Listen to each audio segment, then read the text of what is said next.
How to send large videos using Gmail. Well, there is only one method, and that is by using Google Drive. For instance, as you guys can see, this is a video that I wish to send using Gmail, and I have already uploaded it to my Google Drive. Now let's go to Gmail right here.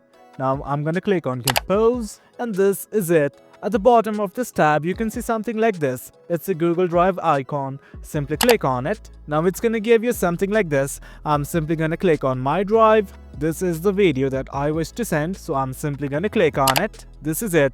Now you can add it as an attachment or as a link. In context that it is a very big video, it's gonna be added as a link. And this is it, guys. Now simply enter the recipients, the subject, and click on send. That is how you send large videos using Gmail.